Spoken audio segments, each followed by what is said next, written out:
अवधूत चिंतन श्री गुरुदेव दत्त श्री स्वामी समर्थ. तुम्हाला तुमचं नशीब जर साथ देत नसेल तर गुडलक देणारी रोपं तुम्ही तुमच्या घरात लावायलाच हवीत. कोणती आहेत अशी गुडलक देणारी रोपं? चला जाणून घेऊया. मित्रांनो, तसं तर आपण फुलझाडं आपल्या गॅलरीमध्ये, अंगणामध्ये किंवा गच्चीवरती लावतोच. फुलझाडं अवश्य लावावीत. त्या फुलझाडांमध्ये मोगरा असेल, गुलाब असेल, जास्वंद असेल, पारिजात असेल, ही झाडं तर अवश्य लावावीत. वास्तुशास्त्रानुसार या झाडांना खूप खूप खूप महत्त्व आहे. आता तुम्हाला या प्रत्येक झाडाला काय महत्त्व आहे आणि हे प्रत्येक झाड कशा प्रकारचा फायदा करून देतं हे जाणून घ्यायचं असेल तर त्या संदर्भातले व्हिडिओ आपल्या श्री स्वामी समर्थ चॅनलवर आहेतच, ते नक्की बघा. पण आजच्या व्हिडिओमध्ये मात्र आपण बोलणार आहोत गुडलक देणाऱ्या झाडांबद्दल. गुडलक देणारी 3 खास झाडं आहेत. फेंगशुई वास्तुशास्त्रानुसार ही झाडं लावायला सांगितली जातात. ती झाडं कोणती आहेत चला बघूया.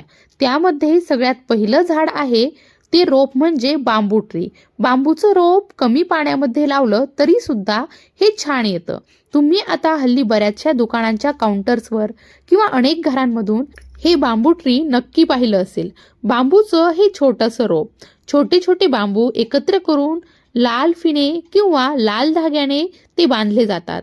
लाल दोऱ्याने ते बांधलं जातं आणि हे बांबू ट्री जे आहे ते अगदी कमी पाण्यामध्ये लावलं जातं.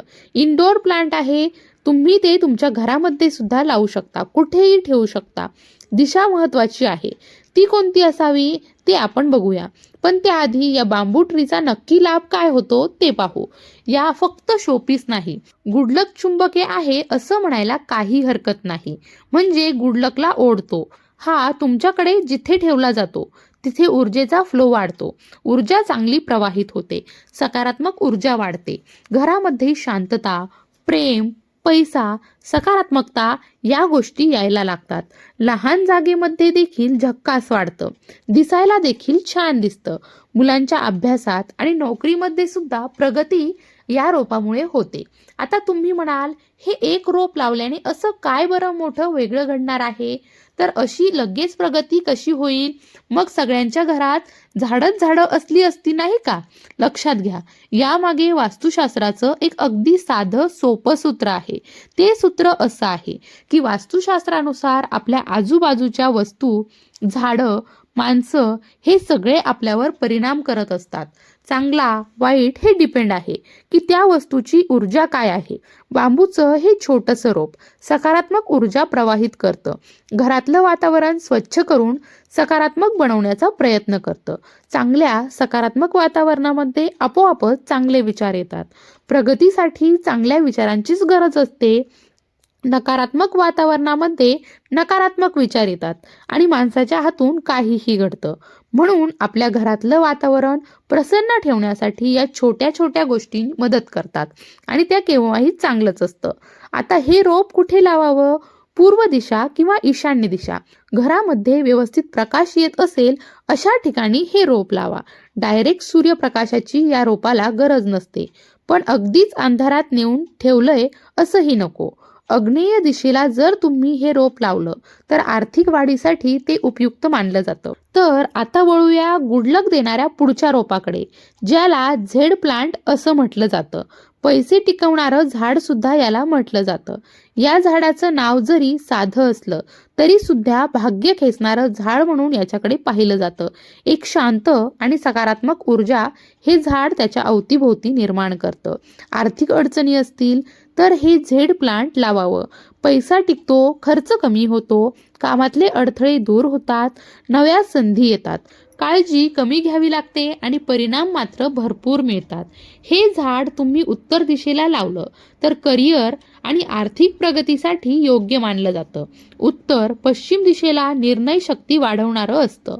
पूर्व दिशेला घरामध्ये शांतता आणि ऊर्जेचा प्रवाह अगदी अगदी सकारात्मक करण्यासाठी उपयुक्त मानलं जातं. प्राचीन ग्रंथांमध्ये याचा उल्लेख नसला तरी आधुनिक वास्तुशास्त्र जे आहे, जे ऊर्जेवर आधारित आहे, त्यामध्ये मात्र या झाडाला महत्त्व आहे. त्यानंतर पुढचं झाड म्हणजे स्नेक प्लांट. हे सुद्धा हल्ली बऱ्याच जणांकडे बघायला मिळतं. मोठी मोठी याची पानं असतात. नजर दोष दूर करणारी ऊर्जा म्हणून हे झाड काम करतं. ढाल बनून हे झाड आपल्या अवतीभोवती काम करत असतं, असं याला म्हणायला काहीच हरकत नाही. हे झाड घरासाठी नॅचरल सुरक्षा कवच म्हणून म्हटलं जातं. रात्री देखील ऑक्सिजन देणारं हे झाड आहे, त्यामुळे आरोग्यासाठी हे श्रेष्ठ आहे. नकारात्मक ऊर्जा शोषून घेतं. वाईट कंपनं, नजर लागणं यासारख्या गोष्टी या झाडामुळे होत नाही. हवा स्वच्छ राहते आणि आरोग्य देखील सुधारतं. हे झाड कुठं ठेवायचं? दक्षिण दिशेला ठेवलं तर निगेटिव्ह एनर्जीचा काटेकोर बंदोबस्त होतो. घराच्या मुख्य दरवाजाजवळ ठेवलं तर नकारात्मक शक्ती घरामध्ये प्रवेश करत नाही, नजर लागत नाही. पूर्व दिशेला ठेवलं तर आरोग्य आणि प्रसन्नतेची व्याप्ती होते. वास्तुशास्त्र आणि आयुर्वेदातील हवा शुद्धीच्या संकल्पनेमध्ये अप्रत्यक्ष या रोपाचा उल्लेख आहे. ऊर्जा शोषण क्षमतेमुळे आधुनिक वास्तुशास्त्रामध्ये हे टॉप लिस्टवर आहे. वास्तुशास्त्र नेहमी सांगतं, झाड हिरवं असेल, स्वच्छ असेल, जिवंत असेल तर त्या घरातलं भाग्य देखील जिवंत असतं. म्हणूनच घरामध्ये काटेरी, वाळलेली, रोगट झाडं अजिबात असू नयेत. त्यामुळे घरातली ऊर्जा नकारात्मक होते.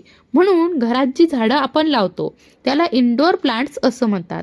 त्यांची काळजी घेणं, ती स्वच्छता ठेवणं आणि पानांवरती धूळ साठत असेल तर ती वेळोवेळी स्वच्छ करणं हे अगदी आवश्यक आहे. कारण त्यामुळे ते दिसायला देखील चांगलं दिसतं आणि त्यातून निर्माण होणारी सकारात्मक ऊर्जा आपल्याला नक्कीच लाभ देते. आता ही जी इंडोर प्लांट्स आहेत ती तिन्ही प्लांट्स इंडोर आहेत, त्यामुळे तुम्ही घरामध्ये सुद्धा लावू शकता. कमी प्रकाशात देखील वाढतात. सूर्यप्रकाशाची थेट गरज नसते. कमी पाणी, कमी देखभाल तरीही टवटवीत राहतात. घरातली हवा शुद्ध करतात.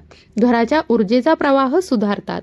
आणि म्हणून या 3 झाडापैकी कुठलंही एक झाड आता नवीन वर्ष सुरू होणार आहे तर तुम्ही तुमच्याकडे नक्की लावा. आणि येणाऱ्या नवीन वर्षासाठी गुड लक देणारी ही रोपं तुमच्या घरात नक्की आणा. मंडळी, वास्तुशास्त्र, ज्योतिषशास्त्र, अंकशास्त्र यासारख्या विषयावर तुमच्या मनात काही शंका असतील तर त्या कमेंट बॉक्समध्ये नक्की विचारा. तुमच्या प्रश्नांची उत्तरं घेऊन येण्याचा मी नक्कीच प्रयत्न करेल. त्याचबरोबर आणखी कोणत्या विषयावरचे व्हिडिओ तुम्हाला ऐकायला आवडतील ते सुद्धा कमेंट करून नक्की सांगा. म्हणजे तुम्हाला हव्या असणाऱ्या विषयांवर सुद्धा व्हिडिओ घेऊन येण्याचा मी नक्कीच प्रयत्न करेल. ज्योतिषशास्त्र, अंकशास्त्र, वास्तुशास्त्र यासारख्या विषयांवरचं योग्य मार्गदर्शन तुमच्यापर्यंत पोहोचवण्याचा माझा हा छोटासा प्रयत्न आहे. तेव्हा शंका कमेंट बॉक्समध्ये नक्की विचारा. अशाच प्रकारच्या माहितीपूर्ण व्हिडिओसाठी आपल्या श्री स्वामी समर्थ यूट्यूब चॅनलला सबस्क्राईब नक्की करा. भिवू नकोस, स्वामी सदैव पाठीशी आहेत.